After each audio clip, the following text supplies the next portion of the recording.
Rut dan Boas bekerja dan menemukan cinta. Bukan hanya orang-orang yang butuh jodoh ya, cinta di sini bukan hanya perjodohan, tapi intinya segala sesuatu yang Anda nikmati di hidup ini. Tetapi saya juga mau secara spesifik saya merasakan gerakan Tuhan di hati saya untuk mendoakan mereka yang belum memperoleh pasangan. Boleh tahu nggak di sini siapa yang belum punya pacar? Angkat tangan. Jangan malu loh, siapa tahu menoleh kiri kanan loh. Nggak ngerti kan? Coba sekali lagi ya, 1, 2, 3 yang belum punya pacar, angkat tangan. Ih banyak ternyata, haleluya. Mau cari ngapain melalang buana? Di sini banyak pilihannya, haleluya. Kasih tepuk tangan dong untuk kasih semangat untuk semua. Ya, tapi kita mesti bekerja di ladang Tuhan. Sebelum kita menemukan dan ditemukan. Termasuk mereka yang sudah menikah pun firman ini relevan. Jangan cari apapun yang Anda nikmati. Carilah dahulu kerajaan Allah dan kebenarannya. Engkau akan menemukan cinta. You will find what you will love the most in life. Mari kita baca terlebih dahulu. Rut bertemu dengan Boas ya.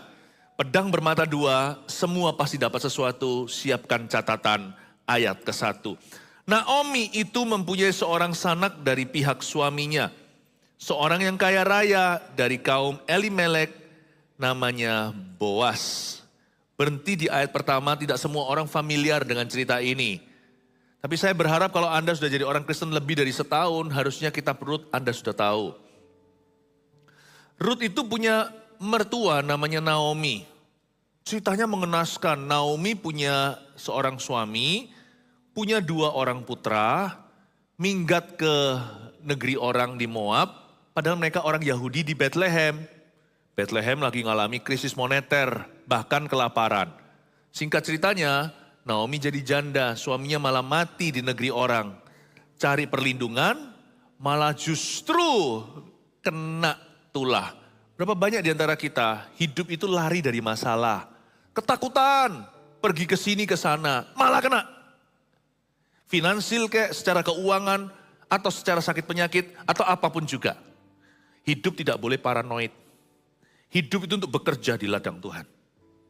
Bekerja di ladang Tuhan itu bukan berarti jadi pendeta. Maksudnya bekerja, Taman Eden itu dicipta sebelum ada gereja. Manusia itu diciptakan oleh Tuhan untuk bekerja. Hidup itu ladangnya. Kita harus aktif. Mengerjakan semua talenta, yang disebut mengerjakan talenta bukan berarti nyanyi saja atau pelayanan di gereja. You must be actively working. Kita harus selalu secara aktif mengerjakan hidup kita. Hidup ini bukan panggilannya untuk pelarian. Hidup ini terpanggil untuk bekerja. Oke? Oleh karena itu waktu nanti saya bahas ini di seri keluarga, kita akan menemukan nilai pekerjaan dalam hidup rumah tangga. Saya nggak bisa pisahkan, mau bicara soal keluarga kan nggak bisa bicara tentang sesuatu yang profesional. Profesi nggak termasuk di dalam sermon about family atau khotbah tentang keluarga, salah. Pekerjaan itu bagian yang integral sekali setiap rumah tangga. Karena itu saya dedikasikan ibadah yang keempat ini, hari ini, untuk bicara the professional life. Atau kehidupan profesional setiap kita. Tahukah Bapak Ibu Saudara, jangan seperti Naomi, lari malah jadi janda. Lalu kemudian 2 putranya juga meninggalkan janda. Suami dan 2 anak laki-laki mati semua di Moab. Padahal di Bethlehem yang disebut rumah roti, Bethlehem itu artinya the house of bread. Waktu itu kelaparan kan, gak ada gandum, malah justru di situ ada orang kaya raya, namanya Boas. Tempat yang terkutuk seolah-olah, tempat yang tandus ditinggalkan oleh Lot untuk pergi ke Sodom Gomora, malah justru jadi tanah Kanaan, tanah perjanjian. Hidup itu gak tentu, jangan bersandar pada pikiranmu. Engkau lari dari satu bahaya, malah masuk bahaya. Yang dianggap bahaya, malah fine-fine saja. Malah jadi kaya raya. Di situ Naomi punya seorang sanak dari pihak suaminya. Almarhum sudah. Seorang yang kaya raya dari kaum Elimelek. Mana orang bisa bayangkan. Bethlehem itu dianggap kiamat. Malah di situ muncul konglomerat. Dia pergi cari lowongan kerja ke Moab. Malah mati semua. Yang dia tinggalkan ketakutan. Malah banyak lowongan pekerjaan. Anda nanti baca di bawah-bawah. Boas itu. Banyak pegawainya. Saking makmurnya sampai-sampai gandum itu harus sengaja dijatuh-jatuhin ke tanah. Supaya dipungut oleh seorang stranger wanita namanya Ruth. Trust me. Dulu waktu saya masih sekolah di Kanada. Ketika terjadi kerusuhan di Indonesia, semua orang berkata, don't go to Indo. Bahaya. Indonesia digambarkan kayak kiamat gitu. Saya pulang duluan karena taat pada panggilan. Karena fokus saya bukan pada lari dari sesuatu. Fokus saya adalah kerja untuk Tuhan. Baik kerja untuk Tuhan itu bisnis kayak atau pelayanan, dua-dua pokoknya. Pokoknya saya kerja untuk Tuhan. Bukan bicara tentang Indonesia lebih baik dari negara lain, enggak sih. Kalau fokus kita benar, keputusan kita akan tepat. Kalau kita lari di hati, keputusan semua akan salah kaprah. Jadi bukan Indonesianya, bisa di Taiwan kayak di Amerika, di mana Allah menempatkan. Saya pulang ke Indonesia, memulai pelayanan dan semua pekerjaan. Orang-orang semua yang takut-takuti saya, jangan ya buktinya juga pulang juga. Tapi terlambat, ya pulang semua udah mahal. Pulang semua sudah penuh. Let's not be families in fear. Do not be a family in fear. Jangan menjadi sebuah keluarga yang ketakutan. Tapi hiduplah yang benar di mata Tuhan. Sehingga setiap keputusanmu itu diurapi. Pelajaran dari Naomi. Malah justru di Bethlehem yang dia takuti. Muncul konglomerat. Yaitu dari kaum Elimelek namanya Boas. Haleluya. Bapak Ibu Saudara. Jangan lari. Tapi bekerjalah. Mindset kita harus berubah. Kerja. Kerja itu gak bisa pensiun. Kalau kita sudah tua, kerja itu hanya berubah sifatnya, pekerjaannya. The nature of work can change. But the worker cannot. Hakikat pekerjaan, intisari atau jenis pekerjaan, tipe-tipenya bisa berubah. Tapi sang pekerja gak pernah berubah. Selama kita hidup, bekerjalah di ladangnya. Berikan tepuk tangan untuk Tuhan, beri semangat untuk dirimu. Mindsetnya harus work. Work. Nah ini akan pengaruh nanti cara kita besarkan anak. Itu akan pengaruh. Siapa yang besarkan anak dengan cara gini? Lu harus cari sama yang Eugene ya. Jangan cari nikmat, jangan cari cinta. Cinta akan uang apalagi, itu akar kejahatan. Arahkan anak untuk kerja. Kerjakan talenta, nanti lihat. Dia yang membawa devisa. Ini akan mengubah paradigma kita. Bagaimana kita memandang hidup. Ini world view kita itu akan berubah. Cara pandang kita atau paradigma. Anak muda juga jangan cari cinta. Wah aku mau cari jodoh. Nanti kalau aku kuliah aku cari jodoh. Jangan. Pikirannya diisi dengan kerja. Sebab Hawa diberikan pada Adam ketika Adam sedang lelah after bekerja. Perempuan juga sama, jangan aku mau cari jodoh di mana ya. Meskipun bisa aja nanti dicesaukan, dikenalin sama orang. Zaman sekarang masih ada loh perjodohan dan itu oke. Oke juga. Orang-orang kuno dulu itu loh dijodohkan, jadi langgeng lagi. Sehidup semati. Yang sekarang pilihannya banyak, pilih sungguh-sungguh jadi langsung gak lama lagi perceraian. Nah, tentu siapa bilang caranya bisa berbeda-beda, bisa kuno bahkan. Tapi kalau Tuhan ada dalam prosesnya, my goodness. Tetapi Tuhan tidak akan temukan dengan orang yang mencari. Semata-mata demi mencari. Tuhan akan ditemukan oleh orang yang sedang bekerja, baik pria maupun wanita. Ketika dia fokus kepada sesuatu yang tinggi, di situ Tuhan pertemukan dengan yang namanya jodoh quality. Saya nggak hanya bicara tentang perjodohan, tapi ini juga membantu kita sebagai parents, orang tua yang melihat kok anakku. Tidak ada garansi memang mujizat terjadi. Saya nggak tahu kenapa ada beberapa orang doanya belum dijawab pula. But focus on work. Fokus ke bekerja. Ya. Apalagi Tuhan mau datang. Ayat 2, maka Rut, perempuan Moab itu berkata kepada Naomi. Ini Rut adalah salah satu menantunya. Dia pun jadi janda. Rut, perempuan Moab itu, lakon cerita ini berkata kepada Naomi, biarkanlah aku pergi ke ladang memungut bulir-bulir jelai di belakang orang yang murah hati kepadaku. Dan sahut Naomi kepadanya, pergilah anakku. Ayat 2 ini, Rut menantunya yang juga jadi janda. Jadi janda saling bergantung satu dengan yang lainnya, dua janda. Mereka pulang loh dari Moab, itu pulang dari luar negeri, kembali ke tanah air. Kembalilah mereka ke Bethlehem. Kalau saya lihat begini, pikiran daripada Naomi bukan untuk mencarikan Rut suami. Mereka berdua gak bisa mikir sejauh itu. Besok makan apa aja mereka gak menentu. Harta yang mereka bawa orang kaya lama. Ketika mereka pindah ke Moab itu habis semua. Mungkin habis untuk pengobatan.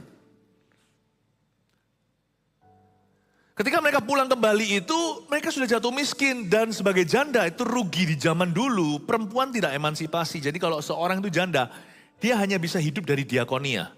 Dia hanya bisa hidup dari belas kasihan orang. You live of other people's mercy. Dan Rut dan Naomi pikirannya gak bisa sejauh itu. Apalagi Rut juga enggak sih. Rut gak berdandan-berdandan semata-mata kukunya bagus-bagus, ya gak apa-apa. Namanya wanita harus merawat diri. Tetapi yang pertama-tama di dalam benaknya adalah survive. Ini yang mengundang berkat. I want to make my life matter. Aku ingin membuat hidupku itu berdampak. Ada gak ada aku di dunia ini harus ada bedanya.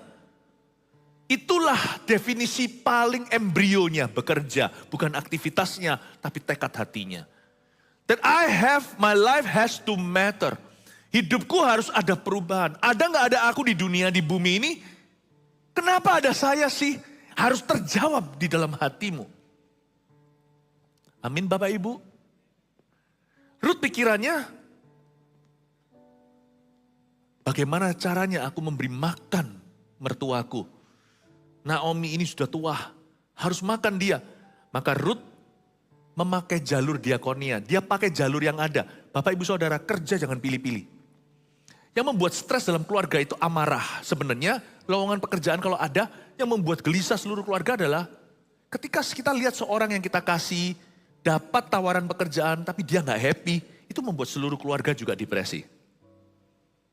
Gak puas hati, keluhan. Belajarlah untuk menempuh jalur apapun yang terbuka, asal itu halal. Ruth ini pakai jalur diakonia, bukan minta-minta. Dia mau kerja. Dia gak hanya antri minta disuapi. Ruth mengambil satu inisiatif untuk banting tulang. Maka Ruth perempuan Moab itu berkata sama Naomi, biarkan aku pergi ke ladang memungut bulir-bulir jelai di belakang orang yang murah hati kepadaku. Aku gak mau makan dari kemurahan. Orang tetap murah hati untuk employ saya. Tapi aku akan tunjukkan bahwa dia tidak akan employ saya atau mempekerjakan saya dengan sia-sia. Dia berkata, aku akan memungut, itu kata aktif, bulir-bulir jelai di belakang orang yang murah hati kepadaku. Dia percaya berkat Tuhan. Dia percaya penyediaan Allah, tapi dia juga tahu bahwa dia perlu berusaha. Ruth tidak pernah mengeluh. Ruth juga tidak pernah menuntut orang lain berbelas kasih. Dia cari pekerjaan yang solid. Dan yang solid itu ternyata bukan pekerjaan yang mulia di mata masyarakat. Memungut jelai. Itu kayak cleaning service. Anda tahu kalau Anda suka akuarium ada ikannya. Perlu punya satu ikan. Apalagi ikan tawar. Ikan yang makan lumut. Itu dibeli bukan karena bagus, karena kita mau dia. Itu ikan tanggung banget. Dari atas ikan, nanti kalau di kacanya akuarium, ini lintah. Nggak jelas. Right? Tapi kita perlu punya itu, karena dia dibayar, kita beli dia untuk double blessing. Dia memang biar jadi tambah penghuni di akuarium, tapi juga sekaligus membersihkannya. Saya beli dia sebagai cleaning service-nya ikan-ikan saya. Ruth ini memungut jelai itu bukan belas kasihan. Zaman dulu ada peraturan. Hukum Taurat mengharuskan jikalau orang-orang kaya yang punya ladang, kalau sampai ada yang jatuh, jangan dipungut. Itulah hukum Taurat yang baik sebenarnya. Kalau jatuh dipungut lagi nanti lama-lama petaninya encok hanya ngambil profit kecil gitu ya. Udahlah biarin kalau jatuh-jatuh. Kan mereka nggak ceroboh, mereka profesional. Kan jatuhnya pasti sedikit. Tapi kalau ladangnya hektaran ya banyak. Jadi orang-orang miskin datang ke sana setelah panen, lalu mereka ambil. Sekalian untuk bersihkan. Karena itu jangan hitungan. Kalau Anda diberkati, kita diberkati, jangan hitungan. Kemana-mana kita pergi gitu ya, kalau bisa di round up. Jangan orang jual sayur naik sepeda ditawar sampai 50 rupiah. Saya tahu kita pas-pasan. Tapi 50 rupiah sama 100 rupiah gak terlalu beda. Tapi beda buat bapak tersebut. Round up. 950 kasih 1000. Sekarang gak zamannya ya 50 rupiah ya. Bahkan 875 kasih 1000. Itulah hukum Taurat. Bagus kan? Dan juga Tuhan tidak mau merugikan orang kaya. Gak ada benefit buat mereka. Enggak sih. Tuhan tuh hargai setiap orang itu, orang kaya maupun miskin itu miliknya Allah. Tuhan cinta segala bangsa. Kalau hanya berbelas kasihan, orang kaya juga bisa bilang begini sama pegawainya. Karena Tuhan bilang tidak boleh dipungut. Pastikan lo ya kalian potong gaji sama kalau jatuhnya banyak. Jangan kikir. Makanya itu Tuhan kasih benefit sama mereka. Itu ladang jadi bersih semuanya. Karena kalau ada banyak yang jatuh tidak dipungut, mungkin nanti ada banyak binatang datang ke sana malah rusak sawahnya. Jadi yang namanya win-win solusi itu ada. Tuhan kasih benefit untuk orang miskin, Tuhan kasih benefit untuk orang kaya. Orang miskin dan orang kaya saling menguntungkan di dalam hukum Taurat tersebut. Bagus kan? Tapi kasihan, Ruth ini dulu masuk dalam keluarga Naomi karena keluarga Naomi berada. Tapi sekarang dia gak punya apa-apa. Kecuali dia punya tanggungan seorang janda, mama mertua. Mereka semua dua-dua sama-sama ditinggal suami mati.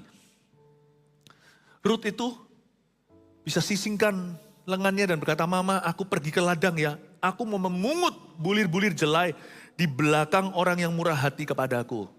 Dan maminya berkata, pergilah anakku. Pergilah ia lalu sampai di ladang dan memungut jelai di belakang penyabit-penyabit ayat 3. Kebetulan, coba katakan kebetulan. Coba katakan lagi kebetulan. Penting loh. Kebetulan ia berada di tanah milik Boas yang berasal dari kaum Elimelek. Begitu banyak sawah, Bethlehem gak besar, gak seperti Surabaya, Jakarta. Saya baru beberapa minggu lalu ada di Bethlehem, saya lalui. Bethlehem gak gede, tapi untuk bisa dia berakhir di ladang nyok yang satu itu. Ladangnya Boas yang ada sanak saudara sama Naomi. Itu gak mungkin kalau gak diatur Tuhan. Tuhan tidak pernah menuntun langkah kaki orang yang leye-leye di rumah. Atau orang yang sekalipun bepergian, kelihatannya kakinya aktif berjalan tapi bukan untuk Tuhan. Hidupnya dipakai hanya untuk masuk dari satu toko sia-sia ke toko sia-sia yang lainnya. There's no God in your life kalau begitu. Bukan karena Allah tidak mencintaimu, Allah tidak punya perjanjian. Waktu Tuhan tanda tangan notarisan istilahnya perjanjian itu tidak ada dalam termnya. Bahwa Allah akan memberkati mobil yang tidak jalan. Tapi Allah akan mengisi bensin mobil yang digunakan. Jadi Tuhan tidak ada di dalam pada kaki orang yang leye-leye di rumah. Dan Tuhan tidak ada pada kaki orang yang kelihatannya aktif tapi berjalan di luar tujuan. Tetapi kalau Tuhan ada di kakimu Bapak Ibu, maka keluarga Anda dan dirimu sendiri akan penuh dengan kebetulan. Kaki itu bisa ke kiri ke kanan itu disetir Tuhan. Tanpa Anda sadari loh. Kalau Anda sadari semua, itu bukan tuntunan namanya perencanaan. Tapi kalau Anda tidak menyadarinya sebagian besar, itu namanya kebetulan. Tapi di sisi Tuhan namanya penyertaan.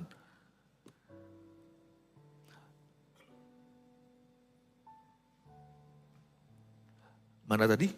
Ayat 3. Pergilah ia lalu sampai di ladang pemungut jelai di belakang penyabit-penyabit. Kebetulan ia berada di tanah milik Boas yang berasal dari kaum Elimelek. Lalu datanglah Boas dari Bethlehem. Ia berkata kepada penyabit-penyabit itu. Sebentar lagi eng-ing-eng ya. Tuhan kiranya menyertai kamu. Jawab mereka kepadanya. Tuhan kiranya memberkati Tuhan. Masih bicara antara Boas dan pegawainya. Lalu kata Boas kepada bujangnya yang mengawasi penyabit-penyabit itu. Wah ini mulai romantis nih. Dari mana perempuan itu? Who's that girl? 在哪里，在哪里见过你？在梦里，在梦里见过你。Wow, Jeng. When I fall in love, it will be forever. Kok tahu kau?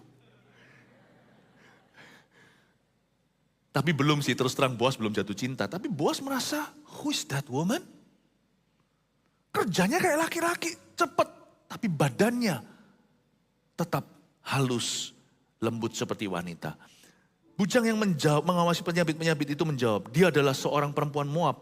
Dia pulang bersama-sama dengan Naomi dari daerah Moab. Berhenti sampai ayat 6 dulu saya jelaskan. God is the God of Hab. Dia adalah Allah kebetulan. Allahnya serba kebetulan itu Tuhan. Bukankah ada kata di Mazmur 23, kebajikan kemurahan akan mengikuti kita? Kebajikan kemurahan itu tahu enggak? Coba dijadikan 1-2 kata itu. Kebajikan kemurahan bukan menjadi keburahan. Kebajikan kemurahan bukan berarti kemujikan. Kebajikan kemurahan kita gabung sama dengan kebetulan yang datangnya dari Tuhan. He's the God of Hab. Dari situlah kata bahasa Inggrisnya happens. Happening, kejadian. Happen. He's the God of Hab. Itu bahasa aslinya. Dialah Allahnya serba kebetulan yang indah dan sempurna. Ini ajaib loh. Saya ceritakan satu kebetulan lagi. Pada kaki yang bekerja. Ada seorang janda. Janda lagi. Kenapa janda terus yang mengalami begini? Untuk menunjukkan saat kau lemah, kalau kau percaya, kau akan lihat tuntunan Tuhan. Tapi kalau dirimu bergantung pada kekuatanmu, sekalipun kau punya semuanya, punya suami atau istri lengkap semuanya, hidupmu akan seperti janda tak berdaya. Tuhan itu jagonya mengangkat raja dan menurunkan. Tuhan itu jagonya membuat orang hikmat kayak orang yang bodoh, orang yang dibodohkan oleh dunia menjadi bijaksana. Let me tell you, when you trust God, you see His plan. When you don't trust God, He will fail all your plans. Waktu Anda percaya kepada Tuhan, semua rencanamu akan terjadi melampaui ekspektasimu. Yang tidak terjadi itu karena Tuhan ganti dengan rencana lebih tinggi. Tetapi ketika Anda percaya pada kekuatan sendiri, semua rencanamu akan digagalkan. Ada satu janda. Janda itu cuma di masa kelaparan yang parah. Parah nih. Dan janda itu di luar Israel lagi. Janda itu mau masakkan tepung roti yang terakhir untuk makan dia sama anaknya. Kayaknya anak sematawayang. Setelah itu mereka mati, tapi anehnya janda itu siang itu sekalipun tahu itu roti terakhir lalu mereka besok mati, dia tetap pergi cari kayu bakar. Bayangin. Even though sekalipun dia bukanlah umat pilihan, dia bukan orang Israel, dia hidup sesuai firman dan Tuhan konsekuen, siapa hidup dari firman akan dihidupi firman. Lalu dia keluar kan, dia ambil kayu bakar semuanya, ketemu sama siapa? Ada satu orang pendeta disuruh meninggalkan sungai Kerit. Gagak udah gak delivery lagi. Kali ini Tuhan berkata, aku sediakan bukan lewat burung. Tapi aku akan sediakan lewat orang. Kamu sama burung udah berhasil, sekarang hambaku kamu pergi dari sungai ini, pergi ke kota Anu. Pergi ke gerbang itu, nanti di sana aku beri instruksi yang baru. Kalau burung kasih kamu makan, kamu sudah bisa berhasil dari latihan yang sederhana ini. Sekarang kamu akan melihat bagaimana aku bisa memelihara semua orang yang percaya kepadaku. Kamu akan dipelihara, orang tersebut akan kupelihara karena kamu. Jadi 2 orang berjalan dalam rencana Tuhan. Yang satu itu nabi, pasti peka, dia tahu ini rencana Allah. Yang satu lagi hanya pegang pada norma prinsip common sense. I must work, I must not give up. Aku tidak boleh lari, kelaparan I know, I see. Tapi dia keluar cari kayu bakar. Aku harus kerja. Besok lusa mati gak apa-apa. Tapi hari ini tubuhku harus hangat. Besok anakku tetap harus selimutan. Dan bagaimanapun juga daripada saya itu di rumah idle tidak berbuat sesuatu. Procrastinate cuman muter-muter aja gak tahu berbuat apa. Mending ku gunakan hidupku untuk sesuatu yang aktif. Dia ceklok dirinya sendiri pergi ke gerbang kota tersebut. Dan dia menjadikan hidupnya berguna untuk dirinya. I must do something useful. Aku harus lakukan sesuatu yang bermanfaat. Tanpa dia tahu, orang begitu langsung memagnet Tuhan. Zut. tarik kuasanya karena Allah melihat hati. Orang itu dituntun kakinya, tiba-tiba hinggap virus sorga yang indah. Hap, the spirit of Hap, roh kebetulan, bum di kakinya. Dia jalan, ketemulah Elisa. Ya singkat cerita Elisa berkata, itu roti siapa? Dikasih latihan rohani. Supaya dia cari dulu kerajaan sorga. Elisa gak kepingin roti. Dia sudah kenyang dari gagak kok. Apa susahnya kalau gagak bisa disuruh? Tentunya Tuhan bisa suruh merpati. Gagak itu liar. Kalau kucing bisa kita latih. Gampang tuh anjing. Elia. Ya. Elia sudah apa namanya? Udah biasa. Itu bagi janda itu mujizat, bagi Elia itu downgrade. Dia sudah melihat iman yang lebih besar, dia sudah pernah mengalami kemuliaan yang lebih gede dari itu. Jadi kalau Elia sampai seorang nabi minta sama dia, itu kamu masak untuk aku dulu. Itu bukan manipulasi. Karena kalau Anda minta sesuatu yang Anda butuh, itu berarti Anda membutuhkannya. Kalau Anda minta sesuatu yang Anda tidak butuhkan, Anda punya limpah, itu berarti Anda menguji orang itu. Kalau saya minta es krimnya anak saya waktu kecil makan es krim sedikit, minta papa minta bukan berarti saya nggak bisa beli sendiri. Wong dia punya es krim saya yang beli. Tapi kalau saya minta sesuatu yang saya butuhkan, itu lain cerita. Ini Nabi tidak membutuhkan apa-apa. Singkat cerita akhirnya apa yang terjadi? Ketemulah. Ternyata dari semua cerita ini, baik Ruth Boaz, semua Elia, bahkan Elisa juga ada cerita-cerita yang gitu. Wanita tersebut setelah roti tersebut diberikan, ada banyak pengalaman-pengalaman hidup. Elia ngalami mujizat demikian. Elisa juga ada juga buli-buli minyak yang tidak pernah berhenti minyaknya. Sampai jadi pabrik minyak. Ajaib Tuhan itu. Semua itu cerita dimulai dengan orang yang bekerja. Bapak Ibu Saudara, cherish your work.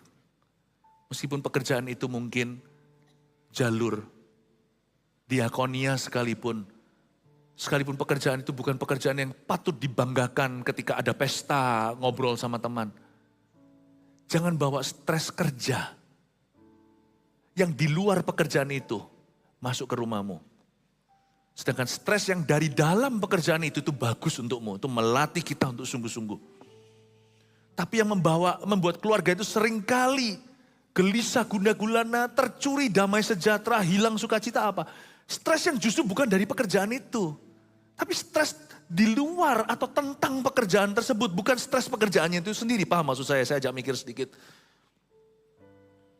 Tahu nggak kalau sekarang ini pekerjaan saya khotbah misalnya hari ini 5 kali. Ini ada stresnya loh. Tapi stres ini membuat saya jadi tidak pikun. Saya terpicu, saya terpacu. Setiap kerjaan itu ada level stresnya. Gak percaya? Ganti tempat yuk. Ayo siapa berani berdiri di sini? Di depan ini ribuan orang. Langsung stres berat. This stress makes me stronger. Tapi kalau saya streskan sesuatu misalnya, aduh jemaat mikir apa ya, mereka suka gak ya sama saya ya, nanti ada yang negatif gak sama saya ya, ada gini. Nah itu stres bukan dari pekerjaan saya, tentang pekerjaan saya. Dan itu membuat saya jadi orang yang muram dan buram di keluarga dan itu mempengaruhi seluruh ambience-nya family. Disinilah banyak ayah tidak bisa menaruh stres kerja dibawa ke rumah. Disinilah banyak ibu tidak bisa, wanita yang berkarir nggak bisa taruh itu anggirnya kena ke anak. Amin. Semoga ini membantu untuk Anda bisa menimbang-nimbang. Waktu kita baca ayat 6 tadi ya, sudah. Jadi kita lihat di sini ada tuntunan Tuhan, the God of Help. Ada kebetulan-kebetulan yang terjadi, termasuk ternyata ketemu jodoh. Ajaib ya. Kalau anak Anda, mama kapan aku kawin? Kalau mereka tanya gitu, kerja nak.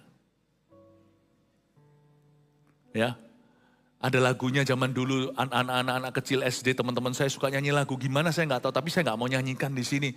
Kedengaran aneh. Kurang sopan, intinya adalah aku mau nikah, aku mau nikah. Atau mungkin cuma sekolah saya saja dulu ya. Bapak Ibu Saudara, do not seek love,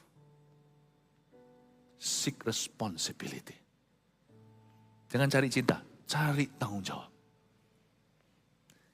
Dan itu juga mengajari kita yang punya anak untuk bagaimana menuntun mereka. Lihat ya, banyak orang dapat jodoh ketemu di ladang Boas ketika mereka menempuh sekolah pendidikan.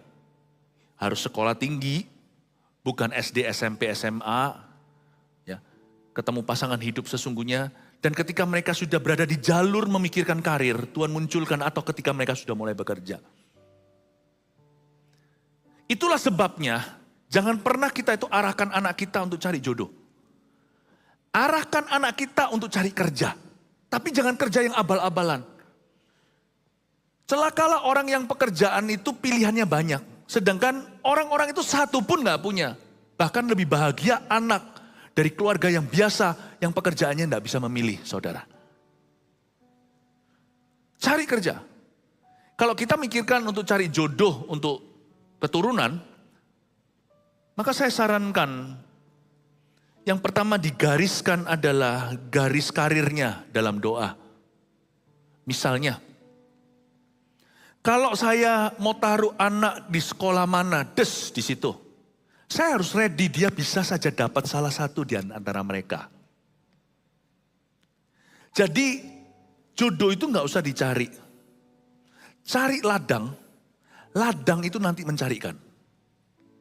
Paham maksud saya? Kalau Anda tidak kepingin anak Anda menikah dengan misalnya orang apa ya? Misalnya orang apa ya? Orang Amerika. Ya, di Amerika sih luas soalnya ya. Ya jangan disekolahkan ke Amerika. Kalau Anda tidak kepingin anak Anda itu dapat jodoh yang lain agama, ya juga kita pikirkan ladangnya. Paham maksud saya Bapak Ibu? Where you send your children, disitulah dia akan menemukan. Baik itu, tapi kita tentunya tidak bisa mengontrol atau mengendalikan. Kadang-kadang juga bisa korsleting dari Tuhan. Tiba-tiba mencuat dari sana, lalu yang namanya ketemu dalam belanga. Saya tahu, tapi Bapak Ibu ingin saya jelaskan bahwa yang penting waktu kita membuat perencanaan itu, serahkan sisanya kepada Tuhan. Kita minta sama Tuhan, kasih kita hikmat jalurnya.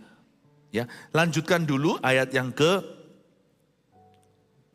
ayat yang ke-7. Jadi ia berkata, izinkanlah kiranya aku memungut dan mengumpulkan jelai dari antara berkas-berkas jelai ini di belakang penyabit-penyabit. Ini pegawai Boas lagi cerita tentang Rut memberikan laporan sama bosnya. Begitulah ia datang dan terus sibuk dari pagi sampai sekarang dan seketika pun ia tidak berhenti. Sesudah itu berkatalah Boas kepada Rut, dengarlah dahulu anakku, tidak usah engkau pergi memungut jelai ke ladang lain dan tidak usah juga engkau pergi dari sini. Tetapi tetaplah dekat pengerja-pengerjaku perempuan. Lihat saja ke ladang yang sedang disabit orang itu, ikutilah perempuan-perempuan itu dari belakang. Sebab aku telah memesankan kepada pengerja-pengerja lelaki, jangan mengganggu engkau. Jika engkau haus, pergilah ke tempayan-tempayan dan minumlah air yang dicedok oleh pengerja itu.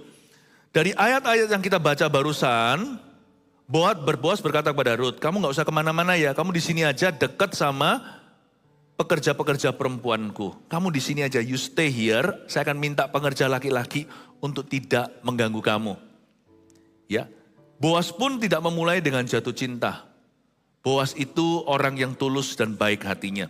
Bapak Ibu, saya tunjukkan di sini bahwa ladang di mana kita ditempatkan, baik itu sekolah ataupun pekerjaan, itu sangat menentukan. Itu sangat menentukan. Makanya itu saya bersyukur. Gereja kita ini juga gak kurang orang-orang. Ada orang bercanda seperti ini.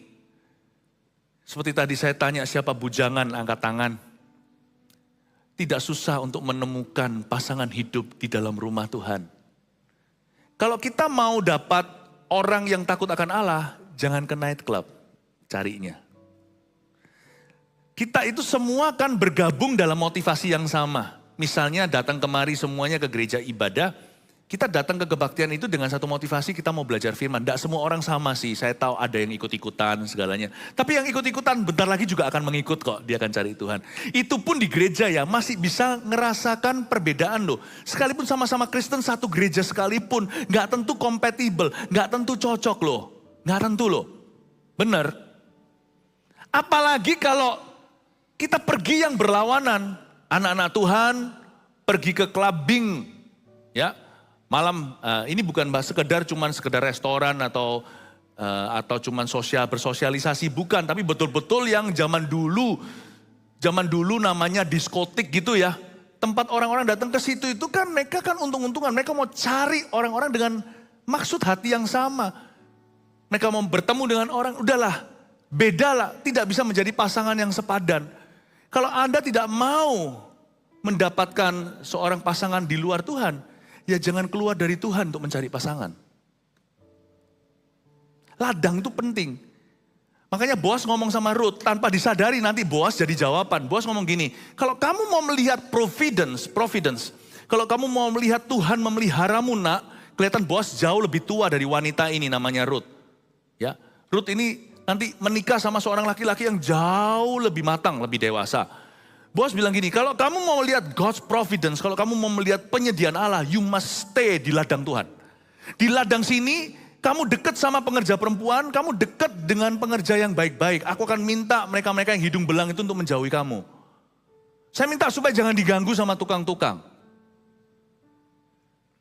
Jadi Boaz itu tanpa menyadarinya, nanti ujungnya ternyata mereka jatuh cinta. Tapi Boaz itu mengerti sebagai orang yang jauh matang rohani, you kalau mau melihat the providence of God, mau melihat penyediaan Allah dalam hidupmu, stay, tinggal di ladang, bukan cari aman atau zona nyaman, di ladang yang terang.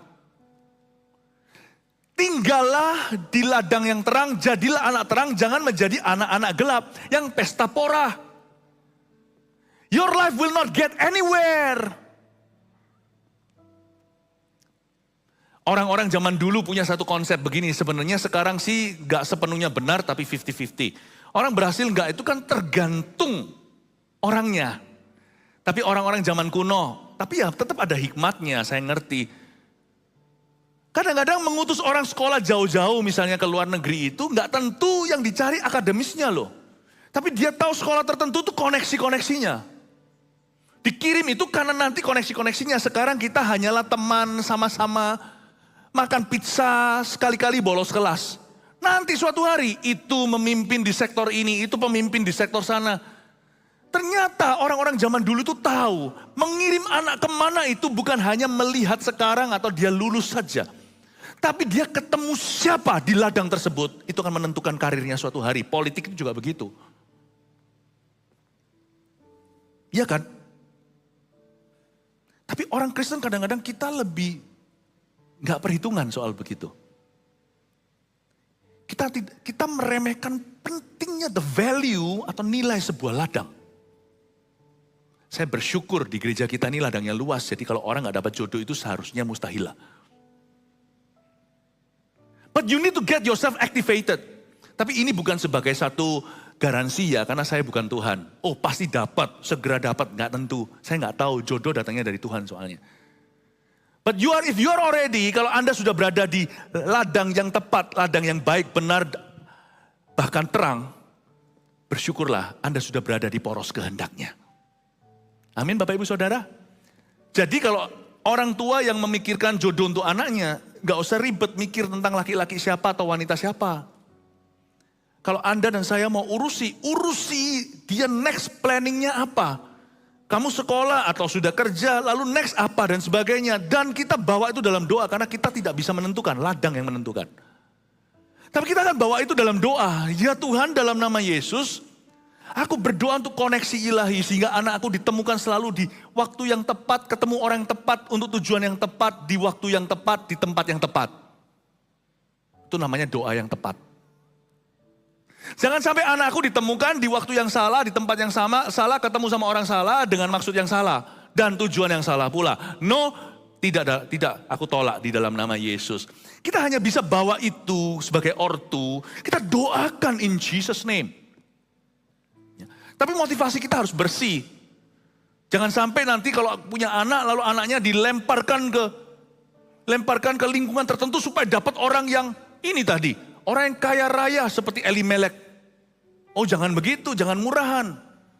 Dalam Kristus jangan jual anak. Kalau kita mencintai keturunan kita dan kita punya kebanggaan pribadi dalam Tuhan. Kalau kita itu punya self-respect, we will not do that. We will not do that. Sebab kalau kita mau menjadi panjat sosial, mau panjat sampai kapan, itu tidak akan ada puasnya. Jangan jadi begitu. Tulus saja, tentukan ladang di mana kita bisa berbuah dan kita bisa bersinar terang untuk Tuhan, bersama Tuhan di ladang. Di situ, bawa itu, percayakan ke kaki Tuhan, semua indah pada waktunya. Lord Jesus, I pray that I may be found at the right place, at the right time, meeting the right people for the right reason. Aku berdoa supaya aku bisa ditemukan selalu di waktu yang tepat, di tempat yang tepat, untuk tujuan yang tepat, dengan maksud yang tepat, ketemu orang yang tepat. Amin Bapak Ibu Saudara. That is how, itulah caranya kita menemukan cinta untuk kita maupun menemukan cinta untuk seseorang yang kita cintai. Kita tentukan. Jadi jangan pernah menentukannya itu dengan mata hati yang salah. Mata keranjang tidak diberkati Tuhan, mata duitan tidak diberkati oleh Tuhan. Mata apa? Mata iman. I'm going to send dari sini, dan kita tahu, kita punya kriteria. Kalau saya taruh di situ, kalau enggak mau jadi sama orang Timur Tengah, ya jangan tinggal di Timur Tengah. Meskipun di sini juga bisa dapat orang Timur Tengah. Tapi paling tidak, kalau itu sesuai hikmatmu, kalau kedaulatan Allah siapa bisa bilang, ya kan? Tapi tugas kita kan hanya membuat perencanaan, tapi Tuhan yang tuntun jalan. Tapi kalau kita ceroboh, nggak punya perencanaan, orang seperti itu biasanya nggak akan tahu tuntunan. Buat perencanaan, your life, make a plan. To work and to work all your life. Make a good plan. Amin. Saya harap ini memberkati Anda ya. Saya kasih 3 poin sederhana aja. Apa yang terjadi dengan Ruth dan Boaz? Nggak usah sampai ayat 17, saya nggak akan bahas. Sebelumnya kita baca dulu aja ya. Ayat 15 sampai 17 aja ya, endingnya aja langsung lompat. Saya langsung ke episode terakhirnya, mereka udah dekat-dekat jatuh cinta. Setelah ia bangun untuk memungut pula, maka Boaz memerintahkan pada pengerja-pengerjanya, dari antara berkas-berkas itu pun ia boleh memungut, janganlah ia diganggu. Bahkan haruslah kamu dengan sengaja menarik sedikit-sedikit dari onggokan jelai itu untuk dia dan meninggalkannya, supaya dipungutnya. Janganlah berlaku kasar terhadap dia. Oke, ini instruksi Boaz ya. Kamu harus gini. Padahal ada banyak berkat yang Anda kira itu kebetulan, itu disengaja oleh Tuhan. Tahukah, dari sini seolah-olah, kejatuhan bintang kejora. Padahal dari situ Tuhan perintahkan pada malaikat, jatuhkan 1 bintang ke dia. You know what? Orang Kristen disebut believer. Dalam bahasa Inggrisnya, bahasa Indonesia, orang percaya. Tahu nggak, di kamus saya sebagai orang percaya, saya tidak percaya kebetulan. Ada 1 di kamus hidupku sudah saya hapus selama-lamanya. There is no such thing, tidak ada yang namanya kebetulan. Yang ada hanyalah kejadian, lalu keluaran. Imamat, bilangan, diulangi lagi ulangan. Menjadi sebuah patron penyertaan dan pembelaan Tuhan. Saya tidak kenal kebetulan. Kata kebetulan hidup saya diganti jadi 5. Kejadian, keluaran, imamat, bilangan, diulangi lagi ulangan. Kebajikan, kemurahan. Amin Bapak Ibu Saudara. Oh haleluya. Lalu ayat 17. Maka ia memungut di ladang sampai petang. Lalu ia mengirik yang dipungutnya itu ada kira-kira seeva jelai banyaknya. Seeva jelai itu berapa ya? Tadi kan cuma mungut-mungut saja kan. Dikit-dikit dia mungut kan. Ternyata dikit-dikit yang dia pungut, karena dia rajin itu, mujizat tidak terjadi 1 langkah. Bapak Ibu coba perhatikan, mujizat tidak terjadi 1 langkah. Ada banyak orang itu, pikirannya itu idol. Idol itu bukan IDOL, idol itu penyembahan berhala, itu berhala. Idol ini IDLE, artinya malas-malasan. Tahu nggak? Banyak orang itu berdoanya sungguh-sungguh tapi hidupnya malas. Kita nggak boleh begitu. Aku berdoa. Misalnya kita minta sesuatu, aku minta itu. Mana? No. Iman tanpa perbuatan dalam hati. Setelah kita berdoa amin, taruh di sorokan hati. Lalu kita bekerja seolah-olah tidak ada doa itu. Tapi waktu kita doa, tanganmu istirahat, jangan bekerja, namun sabat karena banyak mujizat. Berdoalah seolah-olah Anda belum bekerja dan Anda tidak akan bekerja, tidak punya kaki tangan. Anda berharap dan bergantung hanya sama Tuhan. Tapi setelah Anda amin, taruh di sorokan hati, kerjalah seolah-olah tadi tidak berdoa, besok nggak usah doa. Itu dia. Kalau enggak ya, iman kita itu hanya kita minta sekali, minta langsung terjadi sesuatu. Tetapi Bapak Ibu, Tuhan akan menginspirasi kita usaha apa yang harus kita lakukan. Bagi seorang Rut, dia hanya mau ngasih sesuap makan, beneran ini bukan sesuap nasi dan sepiring berlian. Dia hanya mau kasih makan sesuap nasi beneran, itu jelai sih, nasi Yahudi. Dia mau kasih makan mama mertua tercinta, jadi dia ambil. Dia nggak mengharapkan langsung ngambil, langsung 5 roti 2 ikan, langsung jadi 5.000 orang makan. Di tangannya itu membelah-belah sendiri, enggak. Dia ambil itu encok tuh, satu-satu ngambilnya tuh gini loh. Ngambil, jangan dihitung. Ada lagu dulu kalau nggak salah, bing bang bang, ayo ke bang bing bong, yuk. Kita nabung, terus jangan dihitung, tahu-tahu nanti dapat untung. Itu anak kecil lagu di TV dulu kayak begitu. Ya bagus sih ngajai anak kecil untuk bisa menghargai uang kecil ya kan. Tapi itu juga betul soal mujizat, bukan soal keuangan. Iman itu ditabung dengan ketaatan. Jangan dihitung, tahu-tahu nanti ujungnya dapat untung. Bapak ibu saudara, pelan-pelan semua onggokan yang jatuh disengaja namun kelihatan seperti kebetulan dipungut pelan-pelan oleh Rut. Dan dia pulang membawa seeva jelai. Jangan hina seeva. Sebutir itu kecil, seeva itu enggak kecil. Seeva itu 36 liter jelai dia bawa pulang. Itu hueja bukan tapau namanya, itu bawa sak restoran. Nah, tapi lebih tepatnya dia nggak bawa restoran, Tuhan kasih dia pemilik restorannya yaitu Boas.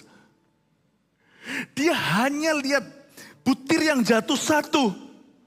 Dia taat hari itu nggak tahu besok gimana menyambung hidup. Pokoknya ini untuk mama, ini untuk saya.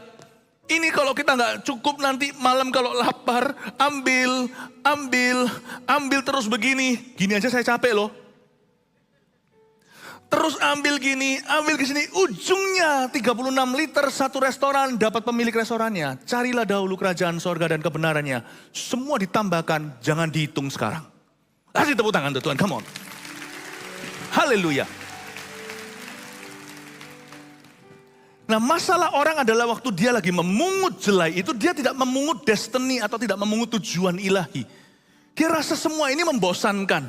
Lalu yang paling merugikan kata Yakobus adalah orang yang mendua hati. Karena orang itu kan pelin-pelan setelah dia taruh jelainya cuma segini dibuang. Nanti prosesnya ulang lagi. Lalu pergi jalan lagi ulang lagi. Lalu sampai di tengah ngambek taruh semuanya nanti menyesal. Jadi banyak orang itu kenapa enggak gede-gede badannya kalau seorang binaragawan. Karena dia bolong-bolong minggu ini latihan berat. Minggu depan 2 minggu enggak latihan. Lalu habis itu sikat mau dikembalikan semua 3 hari. Lama-lama ototnya tanya sama dia. Sebenarnya keputusanmu apa sih? Tapi kalau dia konsisten. Arnold Schwarzenegger kayak gitu. Binaragawan Indonesia juga banyak. Begitu terus konsisten. Yang udah gede, yang tambah gede, semakin gede sampai jadi kodok gitu loh. Sampai kita jangan sampai gitu. Itu gak bisa langsung orang itu GR, aku latihan sekali jadi kodok. Enggak, jadi suike. Untuk jadi kodok itu pelan, angkat lagi. Saya bukan PT, saya bukan personal trainer. Tapi menurut saya pengetahuan umum ya. Kalau Anda mau besar, mau jadi. Hari ini angkat 5 kilo, besok harus 7,5. Next itu kasih tambah supaya tidak jenuh ototnya. Gak bisa setelah 5 kilo naik 7,5 malas 2 hari nanti waktu kita sekali lagi saya kalau gak, saya habis operasi waktu kaki.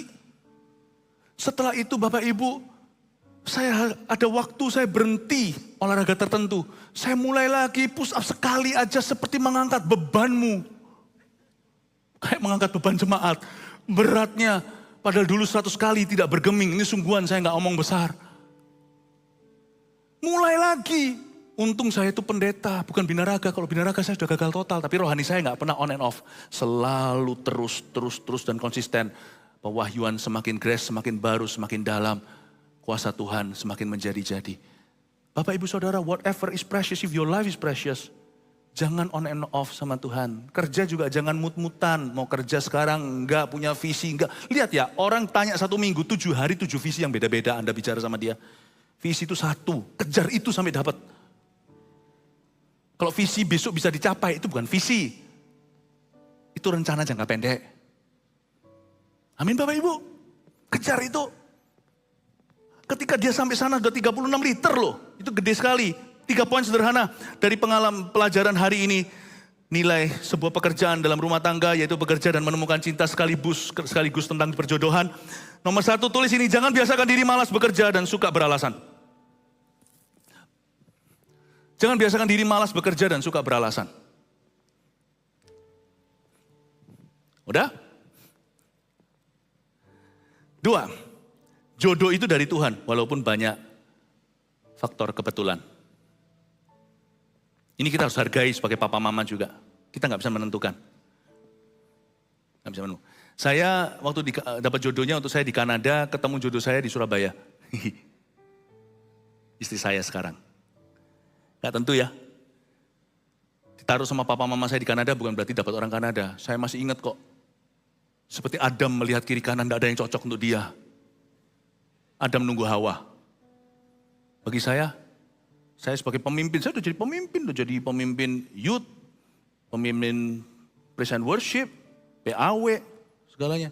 Nggak nemu tuh, Kanada besar gitu padahal berseberangan dengan Amerika. Amerika juga banyak, ketemunya di Surabaya. Kita nggak bisa tentukan, tapi semua itu jalur dari Tuhan. Kalau kita ikuti panggilan, ketemu di pelangah. Amin Bapak Ibu Saudara. Demikian pula di sini anak-anak muda, orang-orang muda yang berapa yang nggak muda lagi. Jodoh itu dari Tuhan ya. Jadi kalau belum dapat hari ini juga jangan kecewa sama Tuhan ya. Kalau Anda tanya sama saya kenapa? Rumusnya sudah saya lakukan semua. Nggak tahu. But if you are already in the field, berada di ladang Tuhan, tetap di sana aja. Jauh lebih bagus jomblo di ladang Tuhan daripada gandengan di jalan musuh. Oke? Jodoh itu dari Tuhan walaupun banyak faktor kebetulan. 3, carilah Tuhan, maka semuanya itu akan ditambahkan. Amin Bapak Ibu Saudara. Yang diberkati Tuhan, berikan tepuk tangan dan beri semangat pada dirimu. Haleluya, mari kita semua bangkit berdiri, praise the Lord. Sebelum kita nyanyi.